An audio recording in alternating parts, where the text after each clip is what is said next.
Next, we wanted to talk about the CIA. And not just the CIA, but let's take a famous spy story. Let's take Miles Copeland's Game of Nations, a very famous book. It was out of print for a long time. I don't even know how I got a hold of this. It just sort of popped up one day on Amazon, and I had it on my list of to gets, and I got it. But Game of Nations is very hard to get. It has been. Maybe it is everywhere now. I don't know. But when I got it 2 years ago, it was very hard to find. And what do we get in there? Well, that was one of the most important. Because here we have, mover, shaker, spy guy laying out a lot. And yes, a lot of times spy guy accounts are whitewashed and they're disinformation, but it doesn't matter because even in the midst of the disinfo, we can still gather enough admissions to say, what the heck, dude? What a bunch of corrupt scammery. Corrupt scammery runs the world. And so we did Miles Copeland, yes, related to Stuart Copeland of the police. Yes, that family. We did Miles Copeland, and guess who Miles Copeland said we inquiring young minds ought to read in his recommended reading list at the end of the book? But Bertrand Russell. He says if you want to understand the CIA game plan, read Bertrand Russell and read the Rockefeller population assessments. Exactly. And that's what we've done. So Game of Nations was very important. Game of Nations taught us a lot about foreign operations, culture creation, modernizing nations in order to bring them to states of depopulation. Yes, that's what he talks about in that book. The Tavistock Institute. Tavistock. Now, this is one of the unique ones where, granted, this is not technically a globalism book, but a lot of the Tavistock books are out of print and crazy expensive. Right? Richard Grove always talked about this. You try to get a Tavistock actual textbook or whatever from decades ago, it's like $1,000. So we did the best thing that we could. Step down. My publisher, Trine Day, puts out Daniel Estelin's Tavistock book. It's on the recommended reading list. Great book. I don't agree with everything in Estelin's book. Bilderberg Group, great book, classic by Daniel Estelin, of course. But overall, the Tavistock book is correct in its analysis of the Tavistock Institute, and that's very eye-opening. We learned about the creation of managerial cultures, mind control, Tavistock. It's all connected. We learned about the Rockefeller family buying off unions globally. They just bought off all the union leaders around the world a long time ago. We learned about culture creation in that book as well. He has a whole chapter that's good on science fiction, H.G. Wells, much like my books. So we learned a lot from Estelin, and the Tavistock book talk was another key puzzle piece in terms of culture creation. And even in recent mainstream news, Tavistock has come up in terms of inverted culture. I'm sure everybody can remember that. Bertrand Russell. How can we not talk about the greatest logician and philosopher of the 20th century? Oh, wait, that's the title that the establishment just gave him. He's not actually that great of a philosopher. But if the establishment says you get the Nobel Prize, how dare you critique it? Yes, by the way, the Nobel Prize is propaganda, and it has been for a long time. And that's why a long time ago, 100 years ago, by the way, who decided Bertrand Russell was the greatest philosopher and logician of the 20th century? Who? Says who?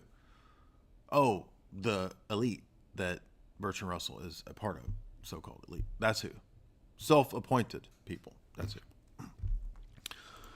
Bertrand Russell, one of the most wicked men of the modern era. More wicked than Crowley, I would say. I call him the high priest of scientism. And so we covered two important, crucial Bertrand Russell tractates, great defenses of scientism and materialism and relativism and blah, blah, blah, blah, blah. All of the worst aspects of the modern world in 2 Bertrand Russell books, Scientific Outlook and The Impact of Science on Society. Both very unique and mind-blowing in different ways.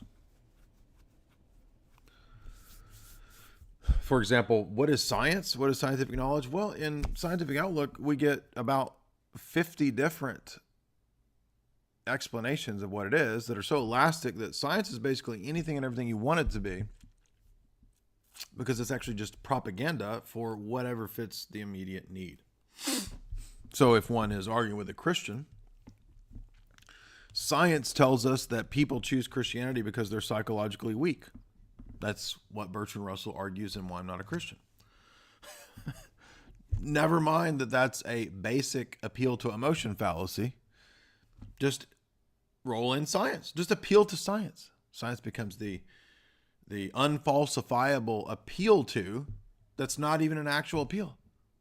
What is the science that proves that people choose Christianity because they're psychologically weak? What does that even mean? And yet, the greatest logician of the 20th century, when arguing against Christianity, throughout the whole famous essay, does nothing but cite fallacy after fallacy after fallacy after fallacy. Go read it if you haven't read it. I encourage you. You'll see that I'm correct. Now, we've done these guys. What about the greatest propagandist of the 20th century? Did you think I meant Bernays? No. Not Edward Bernays. No. The greatest propagandist of the 20th century was the father of propaganda, H.G. Wells. H.G. Wells came from a middle-class family. He wasn't one of the elite, but just as in Downton Abbey, we see many of the middle class can be some of the most morally self-righteous. Right? Mrs. Crawley, super social justice warrior, Mrs. Crawley. Well, old H.G. Wells was the super social justice warrior of his day, and he was going to help us erect the perfect utopian society where we're all equal. Oh, not you, by the way. We're all equal among the elite, you see. Because all of you, as he says in either New World Order or Open Conspiracy, 2 different books that he did, basically just says, look, I'm going to give you a new purpose to die for. The new purpose that you need to die for is us, the elite, setting up basically Star Trek. That's how dumb this book is. And he's the father of Star Trek. I mean, Star Trek is this, it's kind of an H.G. Wells type of project. And he says, look, religion, all that's done, that's all dumb. The classical arguments don't work. They don't prove anything. They prove a generic deity, which is no deity, which, by the way, he's right about. So give your life for the elite to set up Star Trek's Federation. That's what he says.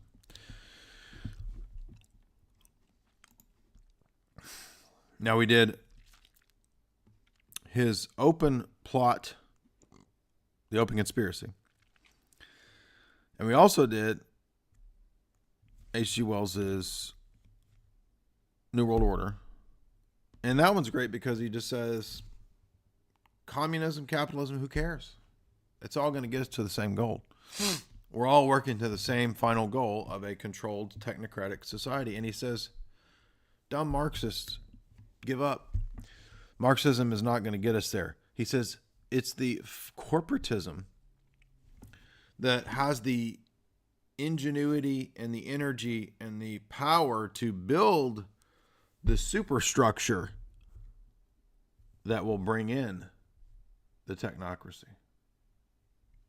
That is profound.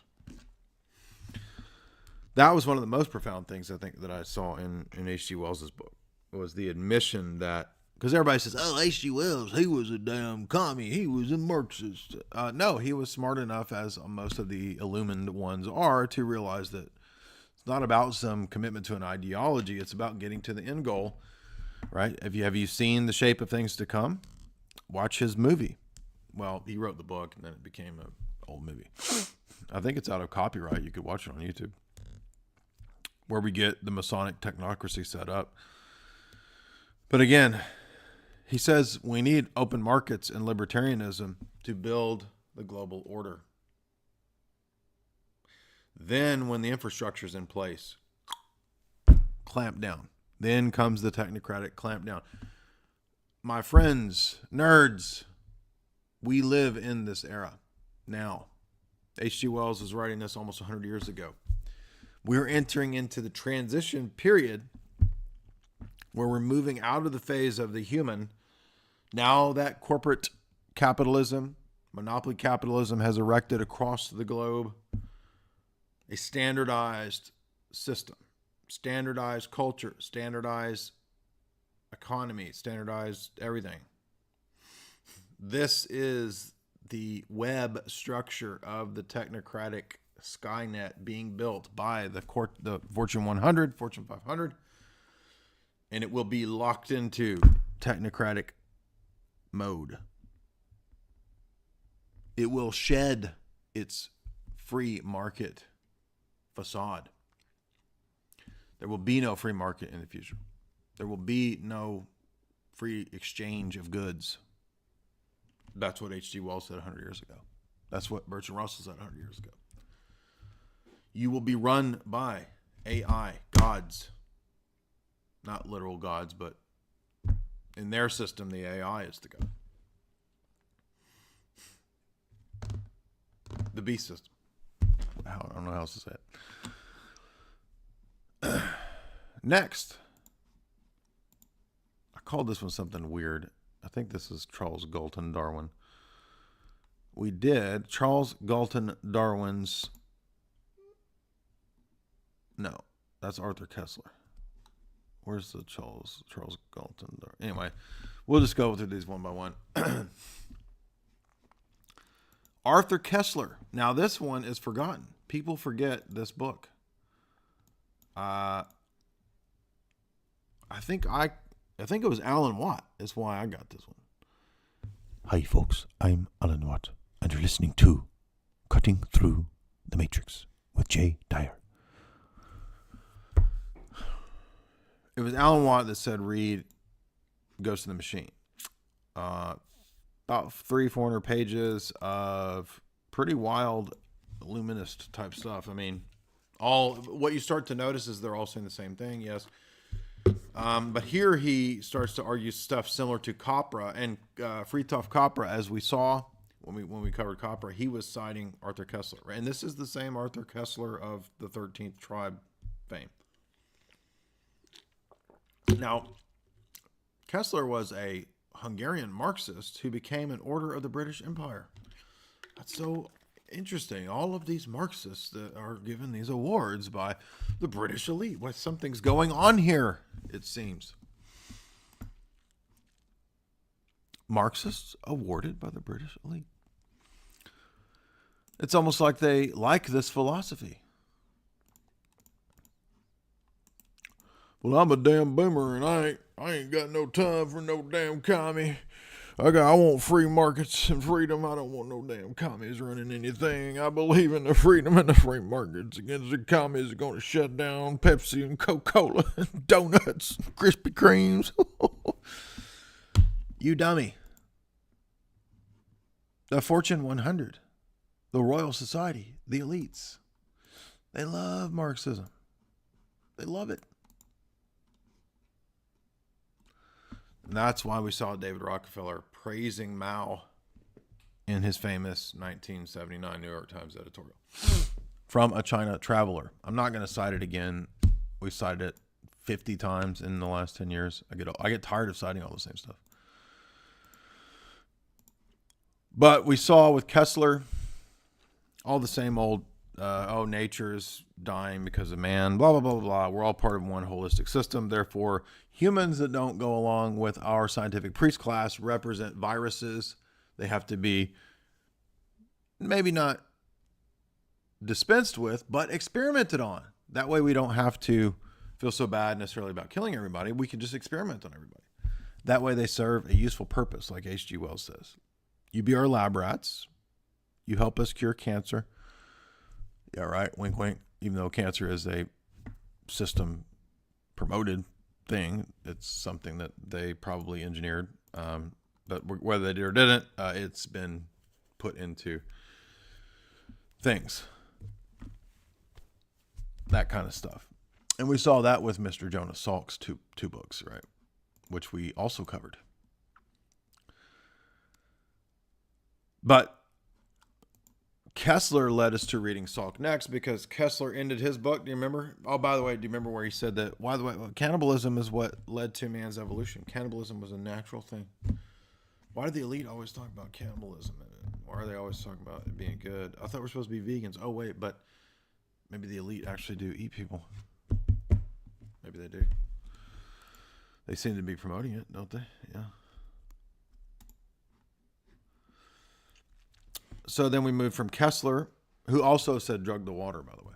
Kessler said put drugs in the water. I gotta plug this in. It's gonna die. Hold on.